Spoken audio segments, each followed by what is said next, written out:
70,000 years ago, Southern Africa, Sibudu Cave, the silent revolution. The buffalo grazes in the river valley below, completely unaware. It has excellent hearing, can detect a twig snap from 100 meters. Its sense of smell is acute enough to detect humans from even farther.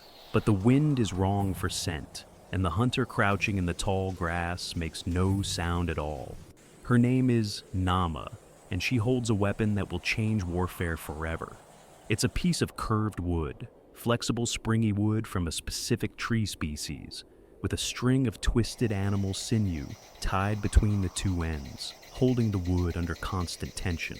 In her other hand, she holds a thin shaft of lightweight reed, half the weight of any throwing spear, fletched with bird feathers for stability and tipped with a tiny, perfectly symmetrical stone point.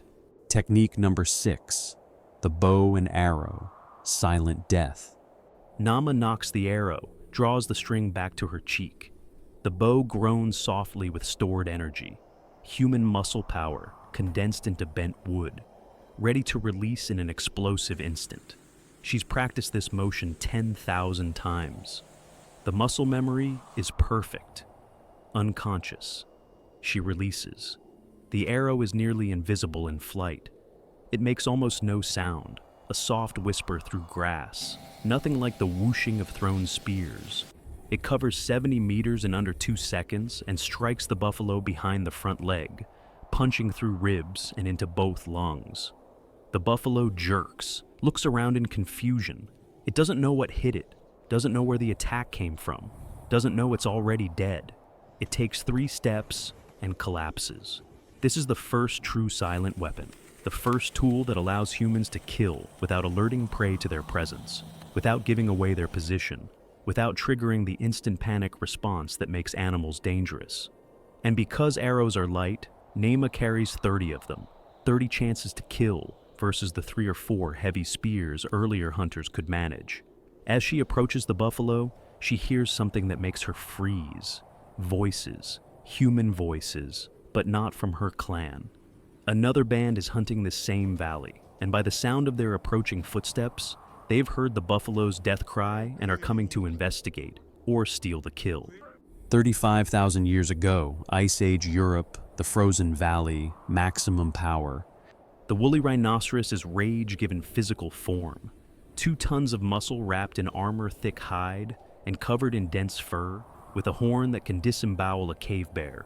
It's been wounded by another hunting party.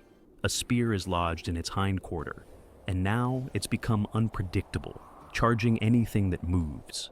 A hunter named Rayla watches from behind an ice formation, calculating.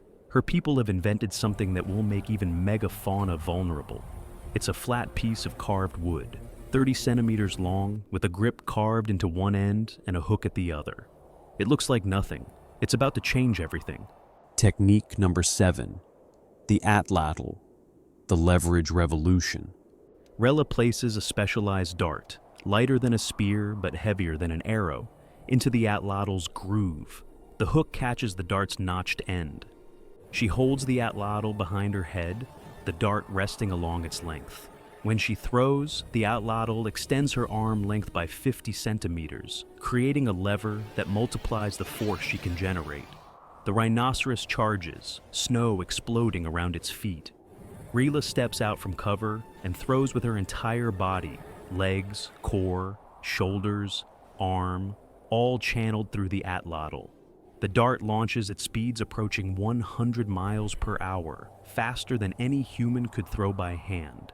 It covers 40 meters in less than a second and strikes the rhinoceros in the chest. The stone point, driven by this incredible force, punches through the thick hide and penetrates deep into the heart. The rhinoceros takes 3 more steps, stumbles, and crashes to the ground, its massive body sending up a plume of snow, dead before it stops sliding. The atlatl has just made humans capable of bringing down the largest land animals on Earth. The force multiplication is dramatic enough that even mammoths and mastodons, previously unkillable except through complex coordinated hunts, become vulnerable to small groups or even individual hunters. As Rela's band begins the work of butchering, a sound echoes across the frozen valley. A howl, then another, then a chorus. Dire wolves, the massive bone-crushing wolves of the Ice Age, have caught the scent of blood, and a pack of 20 is converging on their position. The humans have minutes before they're surrounded. 30,000 years ago, Siberian forest, the autonomous hunter. The wolverine moves through the snow-covered forest, following a trail only it can detect. It's powerful for its size, capable of bringing down deer, aggressive enough to challenge bears for carcasses. Right now, it's following the scent of fish. Old fish, rotting fish, fish that smells too easy to be real. A hunter named Yuri set this trap 3 days ago, and he's 20 kilometers away checking other traps in his network. The wolverine doesn't know this. Doesn't know it's walking into a mechanism that's been waiting with infinite patience. Technique number 8, the deadfall trap, multiplication through technology. The trap is simple physics. A massive log, over 100 kilograms, is suspended 2 meters above the trail, balanced on a trigger system of notched sticks held in tension. The slightest pressure on the trigger stick releases the log. The wolverine reaches for the bait. Its paw touches the stick. The mechanism releases. The log drops with the acceleration of gravity and strikes the wolverine's spine with the force of a falling tree. The animal dies instantly, crushed before its nervous system can register pain. This technique has changed the math of hunting. One human can now hunt in 20 locations simultaneously. Traps don't sleep, don't get scared, don't miss. They simply wait, allowing humans to multiply their effectiveness across territories too vast for any individual to actively patrol. Yuri will check this trap tomorrow, reset it, and move on to the next. He's effectively hunting around the clock, even while he sleeps, even while he does other tasks. It's the first step toward automation, toward making technology do what human bodies cannot. When he returns to check the trap the next day, he'll find more than a dead wolverine. He'll find tracks in the snow, human tracks from a different band. His territory is being scouted, evaluated. In this frozen landscape where resources mean survival, that means war is coming. 15,000 years ago, Pacific Northwest River, the harvest. The salmon are returning to spawn, driven by instinct older than humanity itself. They fight their way upstream by the thousands, leaping over rocks, pushing against current, their bodies beginning to transform with the chemistry of reproduction. They have one mission: return to the gravel beds where they were born, spawn, and die. A woman named Mika stands motionless in the rapids, water rushing around her legs, her specialized spear raised. She's been standing here for an hour, as still as the rocks around her. Her weapon is unlike any spear used for land hunting. Instead of one point, it has 5 bone prongs arranged in a circle, each one carved with backward-facing barbs. Technique number 9, the multi-pronged fishing spear, specialization and abundance. A salmon swims within range, focused entirely on moving upstream. Mika strikes downward with explosive speed honed by years of practice. 4 of the 5 prongs pierce the fish's body. The barbs catch in the flesh. She lifts, and the salmon thrashes on the spear, impaled, unable to escape. She wades to shore, removes the fish, and returns to her position. Within 4 hours, she's speared 20 salmon. Her band will smoke and dry them on racks over slow fires, creating protein reserves that last through winter. This abundance, predictable, renewable, available every season, is changing human society fundamentally. Why wander following unpredictable game herds when you can build permanent structures near rivers, that deliver thousands of fish every year? Mika's people are among the first to establish year-round settlements. Permanent homes mean they can accumulate possessions, develop more complex tools, create art, establish hierarchies. Civilization is beginning, but the salmon run attracts more than humans. A brown bear, massive, fresh from hibernation, emerges from the forest upstream. It sees Mika and the pile of fish on the bank. It begins walking toward her with the confident stride of an animal that fears nothing. 13,000 years ago, North American plains, the final innovation. The mammoth is dying, but it doesn't know that yet. It's charging toward a lone human who stands motionless, holding a spear vertically, the butt end planted in the earth and braced against a rock. The human, a Clovis hunter named Dakota, has calculated everything: angle, trajectory, the point where mammoth meets spear. The mammoth has charged threats before and won. It weighs 6 tons. It has curved tusks like scythes. Nothing on this continent can stop it when it charges. But Dakota's people have engineered something the mammoth has never encountered. Technique number 10, the braced pike, momentum as suicide. The spear is unique. The stone point isn't just sharp, it's fluted, with channels carved along both sides. These channels serve 2 purposes. They lighten the point for better penetration, and more importantly, they allow blood to flow freely from the wound while creating an expansion channel that grows wider as the spear is driven deeper. Dakota doesn't thrust. He doesn't throw. He simply holds the spear at the perfect angle and braces his body. The mammoth charges. The spear point meets the mammoth's chest. The animal's own momentum drives the spear inward with 6 tons of force. The fluted point punches through hide, slides between ribs, and penetrates the massive heart. The mammoth takes 5 more steps, then stumbles. Blood pours from the wound, the fluted design ensuring the wound channel stays open rather than closing around the shaft.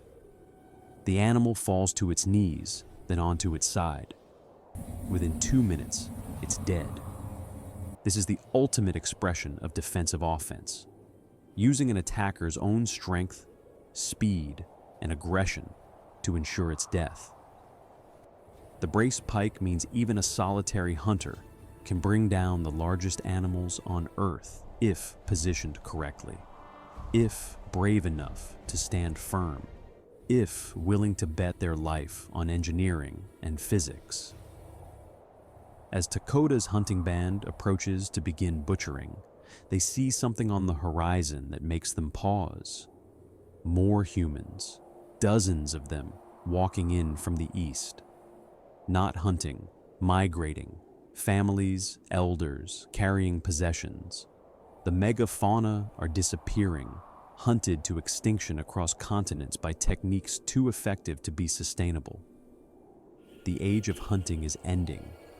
The age of farming is about to begin. Closing, the legacy written in survival, from the grueling 5-hour pursuit of Homo erectus across burning savannas, to the engineered pikes that brought down the last mammoths. These 10 techniques represent more than hunting methods. They are chapters in humanity's greatest story, the story of a weak, clawless, fangless primate that refused to be prey. Each innovation built upon the last. Persistence hunting proved endurance beats speed. Thrusting spears proved courage beats strength. Javelins proved distance beats danger. Pit traps proved engineering beats confrontation. Stone points proved precision beats power. Bows proved silence beats awareness. Atlatls proved leverage beats limitation. Deadfalls proved multiplication beats individual effort. Fishing spears proved specialization beats generalization. Braced pikes proved physics beats size. But the real revolution wasn't the weapons. It was the minds that imagined them, the hands that shaped them, the voices that taught them to the next generation. You carry the DNA of these innovators. Every problem you solve, every obstacle you overcome, every challenge you face, you're using the same cognitive toolkit that turned vulnerable apes into apex predators. The same creativity that imagined throwing a spear before anyone had done it. The same persistence that ran prey into heat exhaustion. The same cooperation that coordinated game drives. Their blood is your blood. Their ingenuity is your inheritance. These 10 prehistoric hunting techniques didn't just feed our ancestors. They forged the human mind itself and gave us the tools to dominate every ecosystem on Earth. If this journey through hunting evolution left you in awe, smash that subscribe button and hit the notification bell. You've just witnessed the blueprint for human survival. Don't let this story end here. Share this video with anyone who needs to remember that humans aren't born apex predators. We became apex predators through innovation, courage, and the relentless refusal to give up. Drop a comment below. Which technique would you trust your life to? Could you run an animal to death like Homo erectus? Would you have the courage to stand firm with a braced pike against a charging mammoth? Our ancestors faced extinction daily and chose innovation over surrender. They turned weakness into strength, disadvantage into opportunity, and vulnerability into dominance. Their legacy is your birthright. Until next time, remember, you are the descendant of the deadliest hunters Earth has ever known. The question isn't whether you have what it takes. The question is what you'll do with it. Now go hunt your dreams with the same relentless determination your ancestors hunted their survival. Thank you for watching, and see you in next episode.